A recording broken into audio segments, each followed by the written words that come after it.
శంఖారావము recording number 124 124. Last chapter అయిన 18వ అధ్యాయము మోక్ష సన్యాస యోగంలో మనం ఇప్పుడు 63వ శ్లోకం నుంచి చదువుకోబోతున్నాము. అర్జున, ఇంతవరకు నీకు అఖండమైన జ్ఞానమును ఉపదేశించి తిని, ఇది రహస్యములలోనెల్ల రహస్యమైనది. దీనిని అశేషముగా విమర్శించుకొనుచు నీకిష్టమైనట్లు ప్రవర్తింపుము అని కృష్ణుడు హెచ్చరించెను. జ్ఞానమనగా తానే అని కృష్ణుని ఉపదేశము. ఇది తన యందు దాగి ఉన్నది కనుక రహస్యము తానేగాక సర్వజీవుల యందును రహస్యముగా దాగి ఉన్న నేను అను జ్ఞానము గనుక ఇది రహస్యములలోకెల్లా పరమ రహస్యము. దీనిని చక్కగా అవగాహన చేసుకొనవలెను. అవగాహనమనగా మునిగిపోవుట అని అర్థము. ఈ పరమరహస్యమగు జ్ఞానమును గ్రహించునప్పుడు అది తన యందున్నదనియు తాను జ్ఞానమునందున్నాననియు దర్శనము కావలెను. అనగా అది తానుగా అనుభూతి ఎక్స్పీరియన్స్గా ఉండవలెను. అంతేగాని గ్రహించుచున్న తాను వేరుగా మిగిలి ఉండరాదు. కనుకనే అశేషముగా గ్రహింపవలెనని కృష్ణుడు హెచ్చరించెను. అప్పుడు కర్తాను భావమున తాను అహంకారముగా మిగిలి ఉండడు. తన ఇచ్ఛ ప్రకారము అనగా దేవుని ఇచ్ఛ ప్రకారము పనిచేయుట ఉండును. కనుకనే 2వ 3వ అధ్యాయములలో నీవు యుద్ధము చేసి తీరవలెను అని ఆదేశించిన కృష్ణుడు ఈ చిట్ట వాక్కుగా నీ ఇష్టము వచ్చినట్లు చేయుము అని వదిలివేసెను. శిష్యుల ఎడ సద్గురువు ప్రవర్తనమిట్లే ఉండును. కర్తవ్యము నిర్దేశించినప్పుడు ఈ పని ఇట్లు చేయుము అని ఆదేశించును. శిష్యుడు దాని వివరణము కోరినచో దానికి సంబంధించిన జ్ఞానమును ఉపదేశించును. ఆ తర్వాత మాత్రము నిర్ణయము వానికే వదిలివేయను. 63వ శ్లోకం అయిపోయింది. గురు శిష్య యోగము. ఇంతవరకు ఉపదేశింపబడిన జ్ఞానము రహస్యములలోకెల్లా రహస్యమే గాని అది సర్వజనులకును ఉపదేశింపబడినది. దీనిని మించిన జ్ఞానము లేదు. కానీ దీనికి పైగా మరి ఒక ఉపదేశం ఉన్నది. అది ఎల్లరకును ఉద్దేశించినది కాదు. ఒక గురువునకు విధేయుడై చెప్పినది చెప్పినట్లుగా నిస్సంశయముగా నిస్సంకోచముగా ఆచరింపగల సమర్పణ బుద్ధి గలవానికే ఈ ఉపదేశము ఉద్దేశింపబడినది. అట్టి శిష్యుడు గురువునందు ఇష్టము గలవాడై ఉండవలెను. అనగా గౌరవముతో కూడిన పూజ్యభావమే గాని ప్రేమతో కూడిన ఇష్టము కూడా గురువు నెడల ఉండవలెను. ఈ ఇష్టము గట్టిగా ఉండవలెను. అంతేకాక వాని సంకల్పము చెదిరిపోవనిదై దృఢముగా ఉండవలెను. అట్టివానికి మాత్రమే ఈ చెప్పబోవు చరమోపదేశము వర్తించును.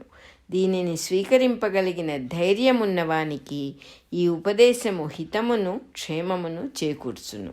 64వ శ్లోకం అయిపోయింది. ఈ చరమోపదేశమును కృష్ణుడిట్లు నిర్దేశించెను. నీ మనస్సును నాకర్పణము చేయుము. నా యందు భక్తుడవై నన్ను పూజింపుము. నన్ను యజ్ఞమూర్తిగా ఆరాధించి నీ సమస్తమును నాకు సమర్పణ చేయుము. అప్పుడు నన్ను నీవాడుగా పొందగలవు. నీవు నాయందు ఇష్టుడవని నీకు ఈ వాగ్దానము చేయుచున్నాను.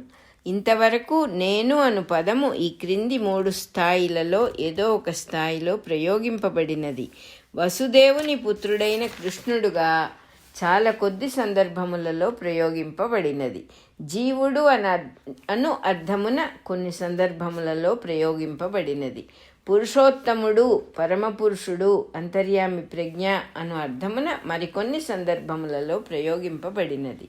ఈ చరమోపదేశమున నేను అను పదము ఒక వ్యక్తి యందు నిర్దిష్టమై ఉన్న గురువు అను ప్రజ్ఞను నిర్దేశించును. దైవమును శివుడుగానో కృష్ణుడుగానో భావించి పూజించుట, వానికి సమర్పణము చేయుట కొంత తేలిక. నామరూపాదులకు అతీతుడైన అంతర్యామి ప్రజ్ఞకు సమర్పణము చేయుట కూడా కొంత సులువుగానే ఉండును. తాను మానవుడు గనుకను తాను సమర్పణ చేయుచున్న మూర్తి లేక ప్రజ్ఞ దివ్యము గనుకను ఇట్టి సమర్పణమునందు అభిమానపడుట ఉండదు. దేవుని ముందు నిలబడి ఏకాంతమున తాను చేసిన పాపములను ఏకరువు పెట్టుటకు మనము జంకము. ఎంత మహానుభావుడైనను ఒక వ్యక్తి ముందు చెప్పుటకు అభిమానం అడ్డు వచ్చును. అట్లే ఒక వ్యక్తి ఎంత గొప్పవాడైనను వానికి శరణాగతి చెందుట, వానిని పూజించుట అవమానముగా భావింతుము. ఈ అభిమానము అవమానము అను భావ వికారములు కాంప్లెక్సెస్ను అధిగమించుటకు ఒక వ్యక్తి యందు ఈశ్వరుని అంగీకరించి శరణాగతి చెందుట తప్పనిసరి అయిన సాధనా మార్గము. ఆధ్యాత్మిక సాధన గురు శిష్య యోగముగా సాగవలసినదే గాని తనకు తానే సాధించుకొనుట మట్టి మాట. ఇట్లు గురువునకు శరణాగతి చెందుటయే తప్పనిసరి అయినచో ఉత్తముడై పాత్రుడైన గురువునకే నమస్కరించుట శ్రేష్టమని కొందరి భావన. ఇది పైన చెప్పుకున్న దురభిమానము కాంప్లెక్స్కే మరి ఒక రూపము. గురువు ఉత్తముడు పాత్రుడు అగునో కాదో నిర్ణయించున్నది తానే కదా. ఉత్తమత్వమునకు పాత్రతకు కొలమానములు నిర్ణయించున్నది తానే. ఒక త్రాగుబోతు తనకన్నా గొప్ప త్రాగుబోతును గురువుగా అంగీకరించును. గ్రుడ్డిలో మెల్లవలె కొంత వివేకవంతుడైనచో మద్యపానము మానివేయగలిగిన ఒక త్రాగుబోతును గురువుగా అంగీకరించును. ఒక కవి కుమారుడు ఒక మహాకవిని గురువుగా స్వీకరించును. వేదము కొంత చదివినవాడు ఘన జట పాఠ్యగు పండితుని గురువుగా అంగీకరించును. ఇవి అన్నీ ఒక కోవకు చెందినవే. గురువును పాత్రతను అనుసరించి ఉత్తమత్వమును అనుసరించి తాము ఎంపిక చేసుకొనదలిచిన వారందరూ ఆ కోవలోని వారే. గురువును తాను కొలమానము చేసి పాత్రత నిర్ణయింపగలిగినచో అతడు గురువెట్లు కాగలడు? ఆధ్యాత్మిక సాధనలో తనకన్నా ఉన్నత స్థాయిలో ఉన్నవాడే తనను సాధనా మార్గమున నడిపించగలుగును. తనకన్నా కింది సాధన స్థాయిలో ఉన్న వారిని మాత్రమే తాను గుర్తింపగలుగును. గురువును గూర్చి శిష్యునకు తెలిసిన దానికన్నా తెలియని భాగమే ఎక్కువగా ఉండును. అప్పుడు మాత్రమే ఆ గురువు తనను నడిపింపగలుగును. మరి మార్గమేది? కనబడిన అడ్డమైన ప్రతి వ్యక్తిని గురువుగా భావించి మ్రొక్కవలెనా? ఈ మ్రొక్కిన వ్యక్తి క్షుద్రుడైనచో తన గతి ఏమి? గురువు అనగా ఒక వ్యక్తి కాదనియు ఒక వ్యక్తి ద్వారా ప్రవర్తించు ఈశ్వర ప్రజ్ఞానియు తెలియుట ఈ సమస్యకు పరిష్కారమును ప్రసాదించును. సర్వజీవరాశుల యోగక్షేమమును వహించు దేవుడు సాధన మార్గముననున్న వాని కొరకు గురువు అను ప్రజ్ఞగా ప్రవర్తించును. ఈ గురువు అను ప్రజ్ఞ ఎవరి ద్వారానైనను పనిచేయవచ్చును. సాధన మార్గమున పై స్థాయిలోని సాధకులు క్రింది స్థాయిలోని సాధకుల గురువులుగా ప్రవర్తించుట సామాన్యమైన ఏర్పాటు. ఈ గురు పరంపరలతో కూడిన వ్యవస్థను పరమగురు వ్యవస్థ అందురు. ఇందు ఒక్కొక్క సాధకునకు తన క్రింది స్థాయిలోని శిష్యులు కొందరు ఏర్పాటు చేయబడి ఉందురు. సమయము సందర్భముల నెరిగి గురువే శిష్యుని స్వీకరించును. అంతవరకు వేచి ఉండుటయే సాధకుడు కాగోరిన వాని కర్తవ్యము.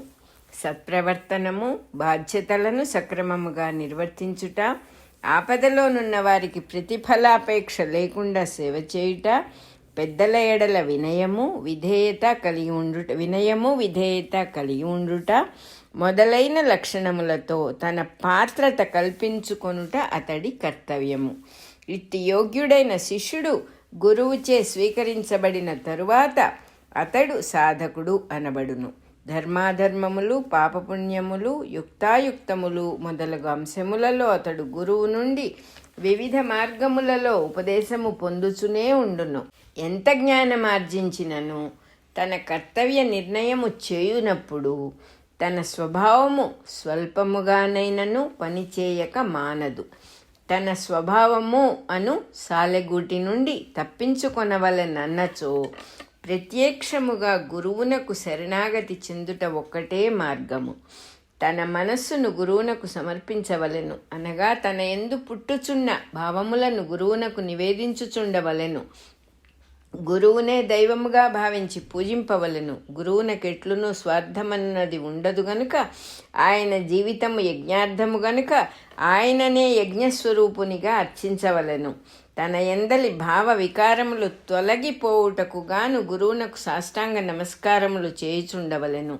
ఇట్లు సాధన చేయుచున్నవాడు నిశ్చయముగా గురువునే తనవాడుగా పొందును. అనగా తన యందు గురువు యొక్క ప్రజ్ఞ నివసించును. కొంతకాలమునకు తన ప్రజ్ఞయే గురువు అను ప్రజ్ఞగా వికసించును. తన గురువు నెడల భక్తి ప్రపత్తులు కలిగి వాని ప్రజ్ఞయందు నివసించుచుండగా గురువు యొక్క ప్రజ్ఞ తన యందు నిండి ఉండును. గులాబ్జామ్ పంచదార పాకములో ఉండగా దాని యందు పాకముండును. పాకములో నుండి తీసి వేరుగా ఉంచినచో దానిలోని పాకము ఎండిపోవును. అట్లే గురువునందు తానున్నంత కాలము తన యందు గురువు తనవాడుగా నివసించి ఉండును.